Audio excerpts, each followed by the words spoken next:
Hello बच्चों, मैं Sunita Yadav, home science lecturer. बच्चों अभी तक पार्ट 2 चल रहा था, पार्ट 3 चल रहा है आपका रक्त एवं लसी का। रक्त बच्चों कोशिका शरीर की जीवित इकाई है। जीवित प्राणियों की भांति कोशिकाओं को भी सजीव और क्रियाशील बने रहने के लिए भोजन, जल एवं वायु की आवश्यकता पड़ती है। शरीर में पाई जाने वाली सभी कोशिकाएं अपनी आवश्यकता अनुसार जीवनदायी तत्वों को रक्त द्वारा ही प्राप्त करती रहती हैं। रक्त संपूर्ण शरीर में लगातार भ्रमण करते हुए कोशिकाओं को पोषण करता है। बच्चों भोजन से प्राप्त तत्वों को संपूर्ण शरीर में पहुंचाने का कार्य करता है। जिस प्रकार किसी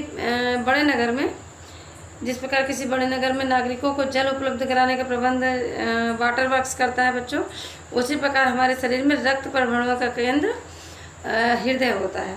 हृदय जो है रक्त पहुंचाने का कार्य करता है। रक्त पूरे शरीर में रक्त परिभ्रमण का कार्य करता है, जहां से शुद्ध रक्त संपूर्ण शरीर में भेजा जाता है और रक्त परिभ्रमण करता हुआ शरीर के अशुद्धियों को लेकर पुनः हृदय में लौट आता है। बच्चों रक्त की संरचना कैसी होती है? रक्त वास्तव में बच्चों पीले रंग का तरल पदार्थ है, परंतु इकट्ठा होने के कारण ये हमें लाल रंग का दिखाई देता है। यदि रक्त की बूंद का सूक्ष्मदर्शी द्वारा परीक्षण करें बच्चों, तो रक्त के निम्नलिखित घटक दिखाई देते हैं, जैसे प्लाज्मा। तो ये प्लाज्मा जो है ये रक्त का हल्के पीले रंग का कुछ क्षारीय, पारदर्शक, निर्जीव व आधारभूत तरल भाग है। बच्चों यह रक्त का लगभग 55% से 60% भाग बनाता है, जिसमें 90 से 92% भाग जल होता है। शेष 8% से 10% भाग में अकार्बनिक तथा कार्बनिक पदार्थ होते हैं। बच्चों प्लाज्मा के अकार्बनिक पदार्थों के रूप sodium chloride, calcium, magnesium, potassium आदि के लवण सूक्ष्म मात्रा में घुले रहते हैं। इसी तरल में अनेक प्रकार के रक्त कण तैरते रहते हैं। कार्बनिक पदार्थों में जैसे मुख्यतः बच्चों protein, vitamin, glucose, urea, uric acid पाए जाते हैं। प्लाज्मा प्रोटीन के रूप में निम्न प्रोटीन भी प्रमुख होती है, जैसे ग्लोब्यूलिन, एल्ब्यूमिन, प्रोथ्रोम्बिन एवं फाइब्रिनोजन। इसके अतिरिक्त प्लाज्मा में समस्त कोशिकाओं द्वारा मुक्त की गई अमोनिया, यूरिया, यूरिक एसिड, अम्ल, हार्मोन, घुली गैसें तथा सुरक्षात्मक पदार्थ पाए जाते हैं। बच्चों प्लाज्मा के कार्य क्या है? बच्चों अब देखिए प्लाज्मा के कार्य।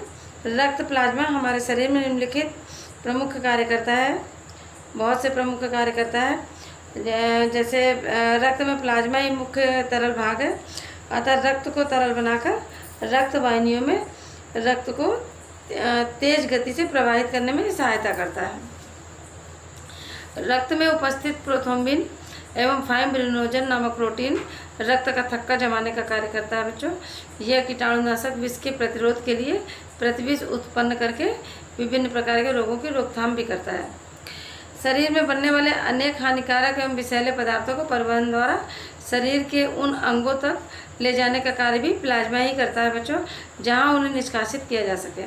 ग्लोब्यूलिन नामक प्रोटीन की उपस्थिति में प्लाज्मा शरीर के कीटाणुओं से सुरक्षा का कार्य भी करता है। रक्त कण ये आपका है बच्चों, इसमें जो आपके रक्त के घटक दिखाई देते हैं उसमें एक हो गया प्लाज्मा और दूसरा है आपका रक्त कण। अभी तक आप पढ़ रहे थे प्लाज्मा, आप पढ़ रहे हैं रक्त कण। प्लाज्मा के अतिरिक्त रक्त का शेष भाग लगभग 40 से 45% रक्त कण ही बनते हैं। इनको मुख्यतः 3 वर्गों में विभाजित किया गया है: लाल रक्त कण, श्वेत रक्त कण और प्लेटलेट्स या रक्त बिंबाणु। रक्त कणों को 3 भागों में विभाजित किया गया है: लाल रक्त कण, श्वेत रक्त कण और रक्त बिंबाणु या प्लेटलेट्स। लाल रक्त कण बच्चों इन्हें आरबीसी भी कहते हैं। रक्त कणों में 99% आरबीसी ही पाई जाती है। मनुष्य में ये औसतन 55 लाख प्रति क्यूबिक मिमी रक्त होते हैं बच्चों। महिलाओं में इसकी संख्या कुछ कम, लगभग 47 लाख, और नवजात शिशुओं से तो लगभग 5 महीने की आयु तक कुछ अधिक होती है। यह आकृति में तस्तरीनुमा, वृत्ताकार, बीच में से कुछ पचके हुए यानी उभयावतल होते हैं। उभयावतल आकृति रुधिर कण की के तल क्षेत्र को बढ़ाने के लिए एक विशेष विशेष विवासी लक्षण है बच्चों। रक्त को लाल रक्त प्रदान करने वाला लौह पदार्थ हीमोग्लोबिन कहलाता है। हीमोग्लोबिन में लोहा प्रचुर मात्रा में पाया जाता है।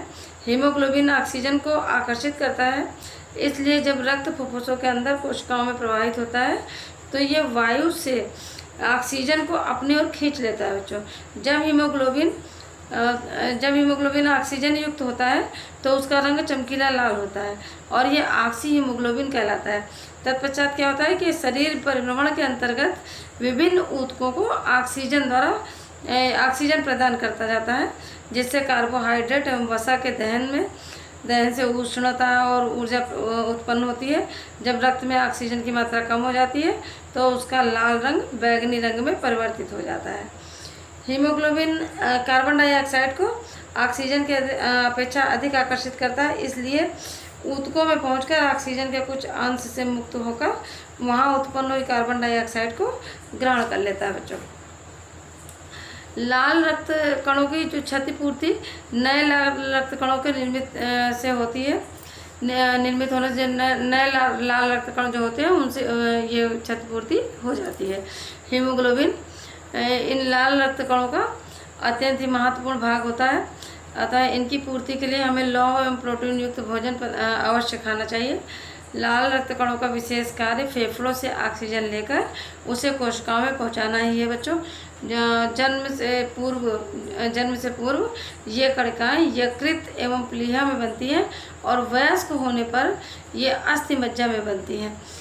अस्थि मज्जा में बनती तभी अस्थियों को रक्त की फैक्ट्रिया कहा जाता है। इन कणों के निम्नलिखित दो प्रमुख कार्य भी होते हैं बच्चों। ये जीवित कोशिकाओं का नंबर 1, ये जीवित कोशिकाओं को शर्करा, पेप्टोन एवं जल की सहायता से शक्ति प्रदान करते हैं और ये हानिकारक जीवाणुओं को मारने के लिए शरीर में प्रतिविष उत्पन्न करते हैं। अब दूसरा आपका आता है बच्चों श्वेत रक्त कण। श्वेत रक्त कण बच्चों कल पढ़ेंगे।